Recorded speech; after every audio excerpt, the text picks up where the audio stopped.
This is the Two Scrappy Chicks podcast, where life is messy, the stories are real, and we dare to talk about it anyway. Hi, everybody. I am so glad that you decided to join me again today. Today's topic is something I think all women can relate to because it's something we're all forced to deal with in one way or another. Today's episode is We Aren't Angry Enough, the world's obsession with women's weight, because I personally don't think we are angry enough, and I'll tell you why. Last week I saw a meme, I'm sure you saw it too. It's a photo of a woman who looks like she's at the top of her game. She looks pretty physically active, and she looks really happy. The caption read, 5 feet 3 inches and 171 pounds. And I could not believe the comments I was reading. People were losing their ever-loving minds. Men and women were saying that she's obese. Obese. And that 171 pounds on her frame was far too much, far too unhealthy. As if these people know anything about health.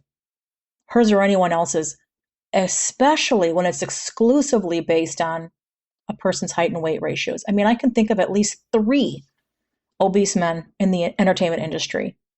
And people have literally tripped over themselves to make sure that these obese men felt comfortable, not judged, completely accepted. It was never an issue. Their weight was just never an issue.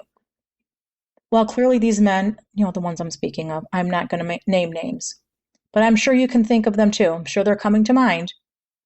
Were far above and beyond the 171 pound mark by probably 200 or 300 pounds or more. And not one of them was over 7 feet tall. But regardless, they are not or were not called out about how unhealthy they must be.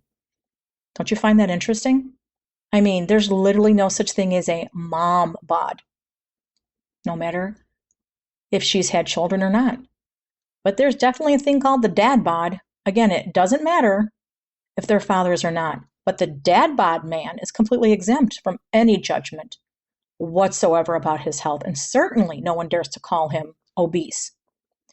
But a woman's body weight and apparently her health status are always fair game, open to the public scrutiny and debate. I mean, how many actresses have you heard over the years while being interviewed? Even they have said just how ridiculous it is that they are continually being asked about how much they weigh, what size they are, or how much weight they've lost, how much weight they've gained. Why is this acceptable? It's not acceptable. That's the answer. And as a woman, I believe it's high time that women start shutting this shit down. Unfortunately, there are far too many misled women that also feed into this vile cycle of judgment behavior because they allow themselves to believe that they're better. They're somehow better than other women because, they're going to be the right weight, the right size, whether they've earned it or not. Because then they're going to be able to say all the right things, do all the right things, and they'll earn that social praise and acceptance that they are so desperately seeking. And then they'll get that golden ticket, right? Well, they can get picked by a man. Then and only then will she feel like she's worthy of some man's acceptance, time, and attention. I know, because once upon a time I was one of those misled women. I'm a Gen Xer, and we were taught and shown by example by our mothers and grandmothers what was expected of women. I mean, what you should look like, act like, and of course, how much you should weigh, what size you should be. I mean, it wasn't a secret. People pointed it out to you probably on a daily basis. I mean, it's okay for a woman to have large breasts, not big hips or a big butt. She can have curves, but not too many. She can be soft, but not too soft. I mean, she has to be able to fit into the boxes of all these expectations that society and men hold out for women alone. I mean, we're supposed to bend, contort, literally starve ourselves, self-sacrifice our happiness, our peace, our health, and our safety. We're allowed to speak, but not too loud. Don't sound too smart. Don't have any contrary opinions opposite a man. Deny your very right to exist as an autonomous human being. And as a woman, you are to be as pleasing as possible to men by being as small as you can possibly be, literally and figuratively, because being picked, well, that's just supposed to be the greatest of all accomplishments a woman can attain. I mean, instead of what it really is, which is being a complete and utter sellout to yourself and being a whole lot worse for the wear, tear on your body, heart, mind, and soul because you had to give up and sacrifice so much of yourself and expect so little, if anything, in return. You know, it makes me think of that movie, The Help, which is a really great movie, by the way, where Aibileen has her final confrontation with Miss Hilly. And Aibileen says, in part, all you do is scam and lie to get what you want. Ain't you tired, Miss Hilly? Ain't we tired, ladies? Aren't you tired enough? Aren't you angry enough to say enough is enough? I am. I'm opting out. I've opted out. This is ridiculous. I'm going to defend myself and other women. It's insanity, and the insanity has to end. For decades, women have been told that if they just ate less, moved more, they just lost weight and got smaller, all their personal and health problems would just magically disappear. But comes the reality of life, right? I mean, what if the rules that we were taught were based on incomplete science? What if the human body studied in medicine was often not the female body at all? Because it wasn't. For much of modern medical research, women were wholly underrepresented or just excluded altogether from studies because researchers, in their infinite wisdom, believed hormonal fluctuations made women too complicated to study. So before the 1990s, most clinical research used male participants. The male body was often treated as the default human body, even though women are the creators of all human life. Men are somehow deemed to be the default. Okay. Yeah, I can totally see the logic in that. Researchers often assumed findings from men applied equally to women. Well, of course, right? I mean, you can see how they could come to that conclusion, right? In 1990, the U.S. National Institutes of Health created the Office of Research on Women's Health, the ORWH, to address the lack of women in biomedical research. In 1993, the NIH Revitalization Act required NIH-funded clinical research to include women and analyze whether results differed by sex. This means many areas of women's health are relatively young fields of study compared with other medical research. 1993, not 1693, 1793, 1893, no, 1993, ladies. That's not that long ago. So body weight tells you how healthy someone is. Well, that's a myth. The reality is weight alone cannot possibly reveal a person's metabolic health, their fitness level, nutrition status, hormonal health, genetics. Two people can have the same weight and completely different health profiles. BMI tells us who is healthy. That's a myth, right? Obviously. The reality is that BMI was created in the 1800s by a man. Go figure. By Belgian statistician Adolf Quetelet. I'm not saying that right. As a population measurement, not as an individual health diagnosis. And again, this is a man's perspective from the 1800s. I mean, are we really going to sit here and believe that there was absolutely zero challenges to this calculation since the 1800s? I mean, zero questions as to this measurement of whatever its reliability. I mean, I find that both shocking and scary for men and women alike. Anyway, I digress. And even if you take that measurement to mean anything, it still does not provide any definitive data on a person's muscle mass, their bone density, fat distribution, hormone levels, or a person's overall health and wellness. And here's the thing. Women carry more body fat than men, and here's why. Women actually require more body fat because it supports our reproductive functions, our hormone production. It helps with our brain health, bone health, and of course, pregnancy and lactation. Women are biologically different, not defective versions of men. Women are told it's a personal failure when we're not a certain size, right? We're told you lack discipline. You just need more willpower. Your weight is the problem. Oh my God. Just a lot of junk, a lot of crap. When oftentimes, the real issue is incomplete research, lack of female specific studies, medical bias. Hello, how much of that have you experienced in your life? And outdated medical assumptions. Yeah. So here's the other thing too. People think just because a person's thin or average weight, that means that they're automatically healthy, which is obviously a myth, because the reality is an average weighted person can appear to be, can look thin, and they can still have autoimmune issues, diabetes, cancer, heart disease, metabolic issues, and, mental health issues and struggles, because their brain is not getting what they need in terms of fat. Your body needs fat. Your brain needs fat. I don't care what anybody tells you. You need to start doing your own research. Women deserve healthcare based on science that includes us, not assumptions made about us as in comparison to the male body. Our bodies are not the problem. The missing research is. And I will always support women reclaiming authority over their bodies and refusing these shame-based narratives, especially from the medical industry. And it's time to make peace with that woman in the mirror and finally come to her defense and not be just one more person fighting against her. You fighting yourself. Stop that. We're done with that. Because before you start to criticize that woman in the mirror, I want you to stop for just a moment. Look at your body with gratitude and awe instead of judgment.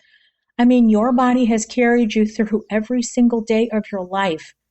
You've healed from illness and injuries, many sleepless nights, work long, hard hours. Then there's the flip side, right? You've also danced. You ran, you swam, you rode bikes. I don't know, maybe even climbed some trees. You for sure climbed a lot of stairs. And you've wrapped your arms around friends and family. And for so many women, your body has also created, grown, nourished, and brought children into the world. And sustain those children every single day with your body. This alone is an astonishing physical achievement. And somehow, women are still taught to look at all of that and say, I wish my stomach were flatter, my legs were thinner, my thighs didn't touch, my breasts were larger, my butt was smaller. Somewhere along the way, we were told we needed to see our bodies as problems to solve rather than the miracles of biology that they are. Your body should never be expected to be perfect. The only requirement is that you should take care of it, love it, respect it, cherish it.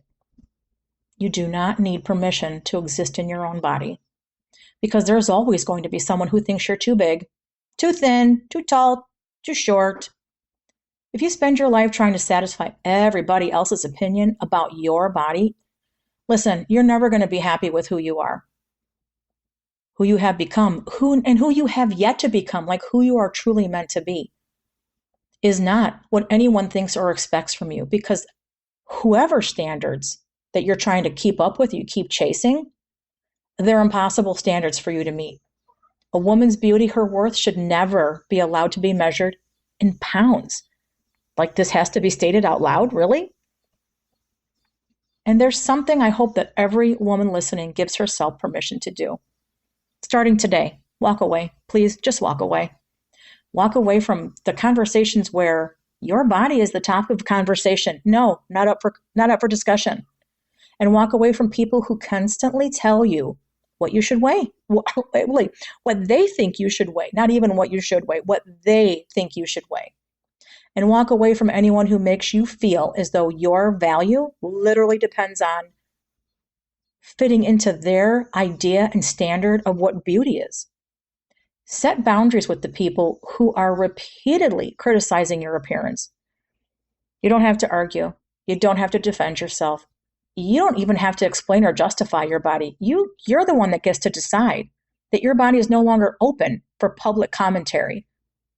Your body belongs to you, not to the public, not to strangers, not to social media, fashion magazines, relatives at holiday get-togethers. Not even people who say they love you. Your body belongs to you. And there's going to be a new definition of success for you. Ready? I mean, what if you stopped taking success for you personally as a number on a scale, right? What if instead success for you looked like walking without pain, sleeping through the night, feeling strong enough to lift your grandchild, running with your kids, cooking meals that nourish you, and have maybe you have family over, dinner parties. What are those called? Like those dinner clubs. Do a dinner club where someone brings something new and exciting. There's so many wonderful things that you can make that's healthy and nourishing and enjoyable.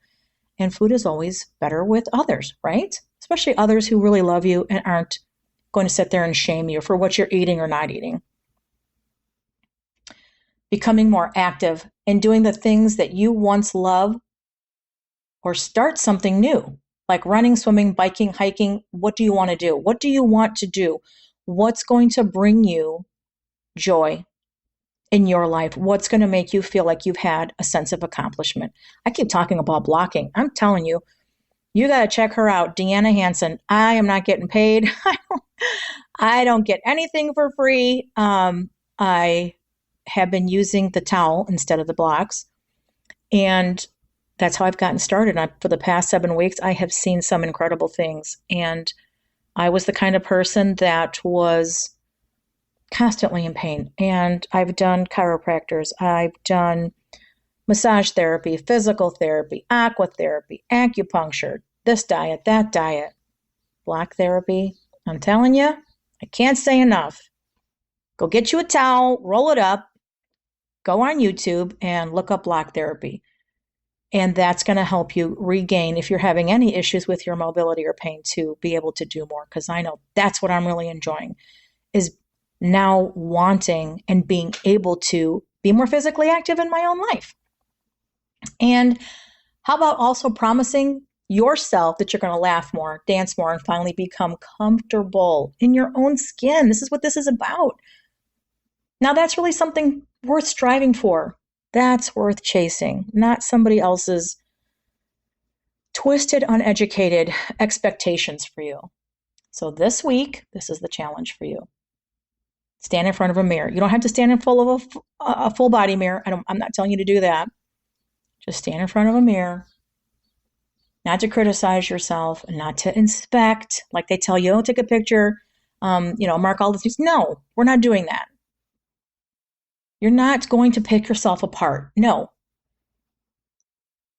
Instead, thank your body, thank yourself, thank your legs for carrying you. I know it sounds silly, but I'm telling you, it matters. Thank your heart for beating every second without asking. Thank your lungs for every breath. Thank your hands for everything they've built, held, comforted, and created. And if you spent years at war with your body like so many women have, maybe today can be the first day of a permanent ceasefire. Truce. Call a truce on yourself, because your body has been on your side since the day you were born. And maybe it's time you stood on your body's side too, right? I mean, there's a saying, don't kick yourself in the nuts. Life does that already. Don't do that. Lift yourself up. Embrace yourself and be grateful and thankful and notice all the wonderful things that you've done and you've accomplished in your life. Were they perfect? No. Were they messy? Probably. So what? There's only one you, and you are very valuable. You're very precious. You're wonderful. I don't care what anybody says. That's what we're going with. So if this episode, and I hope it did, made you think a little, maybe get a little emotional or get a little fired up, not like me, I get a lot fired up, we want to hear from you. Please like, share, subscribe, and drop us a comment. Every interaction helps us to grow our community and keep having the conversations that matter, especially for women. Thank you for being here with us today on Solo and Sovereign. Until next time, take care of yourself. The content of this podcast is intended for informational and educational purposes only. It should not be considered medical, psychological, nutritional, or professional healthcare advice, nor is it a substitute for consultation with a qualified healthcare provider. The views expressed are our own and based on our research, experiences, and opinions.